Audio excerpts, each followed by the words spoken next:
इस बार वोट किसी और परिवार को ना दीजिएगा, उन 3 खानदानों को ना दीजिएगा। इस बार वक्त आ गया है कि आप अपने घर को वोट दें। तसव्वुर भी नहीं था क्या कुछ हो सकता है। मैं लगातार आती रहती थी, मैं सोच भी नहीं सकती थी ऐसा भी वक्त आएगा। मुझे तो ये लगने लगा है कि नेशनल कॉन्फ्रेंस अपना नाम बदलकर पुराने वाला जो नाम था ना मुस्लिम कॉन्फ्रेंस, वो ना कर दे। साथियों, ये अमन बहाली का दौर पहली बार सालों साल में हम लोग देख रहे हैं। लगातार 3 खानदान यहाँ की सत्ता पर पूरी तरह से काबिज रहे हैं। इस बार जो इंतखाबात हो रहे हैं, हम ये कहना चाह रहे हैं कि बहुत आपने वोट दे दिए औरों को। इस बार वोट किसी और परिवार को ना दीजिएगा, उन 3 खानदानों को ना दीजिएगा। इस बार वक्त आ गया है कि आप अपने घर को वोट दें, आप अपने वालदेन को वोट दें, आप अपने बच्चों को वोट दें, आप अपने घरों को वोट दें, आप अपने पड़ोस को वोट दें और आप कश्मीर के बेहतर मुस्तकबिल के लिए वोट दें। और इसीलिए साथियों, ये पूछा गया सवाल, उमर अब्दुल्ला जी ने पूछा कल ये सवाल, जयराम रमेश ने 2 दिन पहले इस तरह के सवाल पूछे हैं कि आखिर हुआ क्या है यहाँ पे। हुआ क्या है ये आप भी जानते हैं और हम भी जानते हैं। ये जो बदली जो पूरी आबो हवा है, ये जो सुकून और चैन है, ये जो देख रहे हैं एक पूरी तरह से अमन और ये बिल्कुल साफ सुथरा जो माहौल हम देख रहे हैं कि आराम से लोग घुल मिल रहे हैं, बाहर जा रहे हैं और जश्न मना रहे हैं जमहूरियत का। चाहे उनको सरकार के खिलाफ बोलना हो या उनके हक में बोलना हो, अपनी जो राइट है उसको वो एक्सरसाइज कर रहे हैं। चाहे आपके कार्डर्स हों, चाहे आपके कैंडिडेट्स हों, चाहे मुख्तलिफ पार्टियां हों, चाहे इंडिपेंडेंट लोग हों। ये सब कैसे मुमकिन हो पाया साथियों? हम जा सकते हैं माजी में। मैं आपको दिल्ली एग्रीमेंट की बात कर दूं, मैं आपको राजीव अब्दुल्ला जी के अकॉर्ड की बात कर दूं, मैं इंदिरा गांधी जी के भी अकॉर्ड की 1975 की बात कर दूं, लेकिन हम माजी में नहीं, हम मुस्तकबिल की बात करने आए हैं। और इसीलिए नौजवान जो है कश्मीर का पूरी तरह से अपने बेहतरी के लिए और अपने माँ बाप की बेहतरी के लिए और अपने मुस्तकबिल के लिए और अपने भविष्य के लिए और अपने प्रदेश के लिए और अपने घर के लिए पूरी तरह से कमिटेड होकर एक नए बदलाव के लिए पूरी तरह से मौजूद है और सवाल पूछ रहा है। क्या कुछ हुआ है हमारे मैनिफेस्टो में आपको मिल जाएगा। और एक बहुत ही लंबी चौड़ी फेहरिस्त है भाई, तसव्वुर भी नहीं था क्या कुछ हो सकता है। मैं लगातार आती रहती थी, मैं सोच भी नहीं सकती थी ऐसा भी वक्त आएगा। अब आप सोचिए, AIIMS, IIT, IIM, roadways, horticulture, agriculture, startups, कौन सोच सकता था कि कम से कम 925 स्टार्टअप्स हैं, कई इसमें महिलाएं शामिल हैं और वो यहां से हो रहे हैं। आप चाहे इन्वेस्टमेंट देखिए, आप चाहे हमारी इकोनॉमी देखिए, आप बुनियादी चीजें देखिए, हम वतन हो, हम मजहब हो, हम जात हो, हम जो भी हो, बुनियादी चीजें वही रहती हैं। एक आम इंसान को खुशहाली और बेहतरी के लिए क्या चाहिए?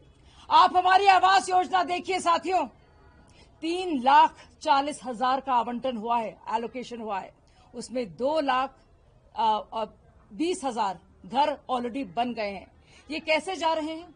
इनको ये कैसे DBT के माध्यम से किसको मिल रहा है? इनका रजिस्ट्रेशन घर की जो महिला है, जो हमारी माँ है, जो हमारी अम्मी है, हमारे घर की हमारी बहन है, उनको मिल रहा है साथियों।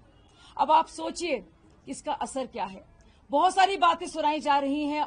एक तो पहले कुछ कर तो पाए नहीं है, लेकिन अब गोल्डन कार्ड को लेकर, सेहत के कार्ड को लेकर बहुत सवाल उठाए जा रहे हैं। उसका भी इसको लेकर एक बहुत ही बड़ा फैसला आप लोग के सामने आएगा। 2-3 दिन का इंतजार कीजिए, क्योंकि इसमें एक लीगल कुछ पेचीदगी है।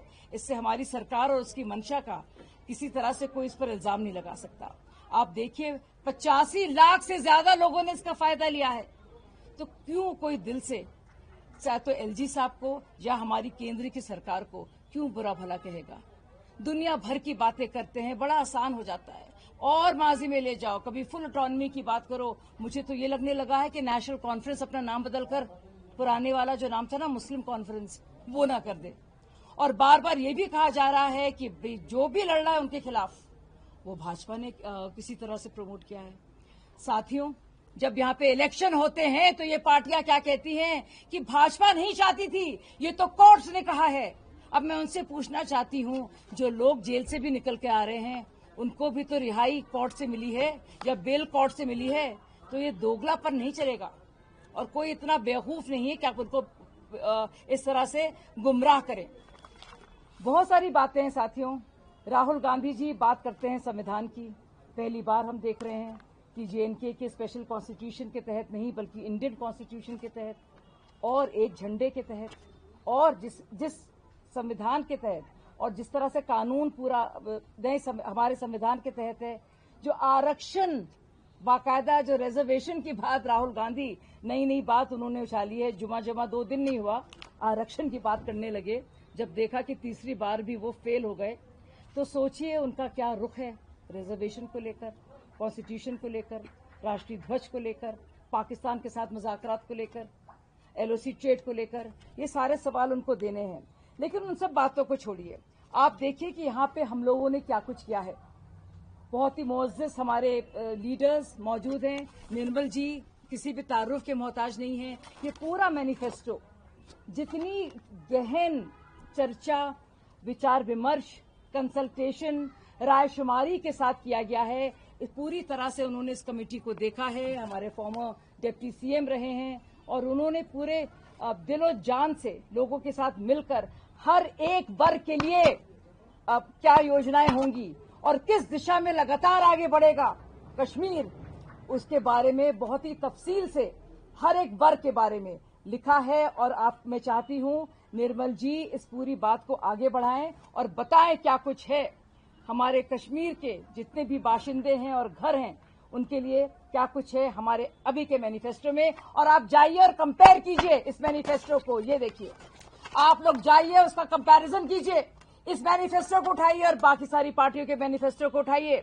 बाकी सारी पार्टियां अपनी बात करेंगी, अलगाववाद की बात करेंगी, बदहाली की बात करेंगी, लेकिन सिर्फ और सिर्फ एक पार्टी है, सिर्फ और सिर्फ ऐसे कुछ लोग हैं जो वाकई में दिल से चाहते हैं खुशहाली हो, अमन बहाली हो और सच्ची आज़ादी इसी को कहते हैं। वही है सच्ची आज़ादी। आज़ादी दहशतगर्दी से, दहशतगर्दों से, आज़ादी पत्थरबाजी से, पत्थरबाजों से, आज़ादी हड़ताल के पूरे कल्चर से, आज़ादी करप्शन रात से, आज़ादी परिवारवाद से। ये है असली आज़ादी साथियों। For exclusive and insightful videos, subscribe to our new channel ABP Live Premium.